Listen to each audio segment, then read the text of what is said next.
ಕೊಪ್ಪಳ ಜಿಲ್ಲೆಯ ಚಿಕ್ಕರಾಂಪುರದಲ್ಲಿರುವ ಆಂಜನೇಯನ ಜನ್ಮಸ್ಥಳವಾದ ಅಂಜನಾದ್ರಿಯಲ್ಲಿ ದೇವಸ್ಥಾನದ ಹುಂಡಿ ಹಣ ಎಣಿಕೆ ಮಾಡಲಾಗಿದೆ.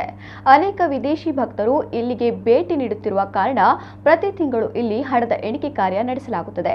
ಆದರೆ ಈ ಬಾರಿ ಅಚ್ಚರಿ ಎಂಬಂತೆ ಹುಂಡಿಯಲ್ಲಿ ಪಾಕಿಸ್ತಾನದ ನಾಣ್ಯವೊಂದು ಪತ್ತೆಯಾಗಿದೆ.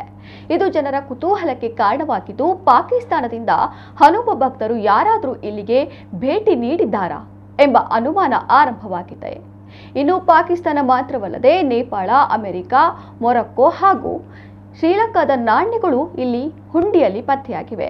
ಕಳೆದ ತಿಂಗಳು ಹುಂಡಿ ಎಣಿಕೆ ಮಾಡುವಾಗ ಕೇವಲ 9 ಲಕ್ಷ ಸಂಗ್ರಹವಾಗಿದ್ದ ಹುಂಡಿ ಹಣ ಮೇ ತಿಂಗಳಲ್ಲಿ 31.21 ಲಕ್ಷಕ್ಕೆ ಏರಿಕೆಯಾಗಿದೆ. ರಜಾ ದಿನವಾದ ಕಾರಣ ಹೆಚ್ಚಿನ ಸಂಖ್ಯೆಯಲ್ಲಿ ಇಲ್ಲಿಗೆ ಪ್ರವಾಸಿಗರ ದಂಡು ಆಗಮಿಸಿದ ಕಾರಣ ಇಷ್ಟೊತ್ತು ಹುಂಡಿ ಹಣ ಸಂಗ್ರಹವಾಗಿದೆ.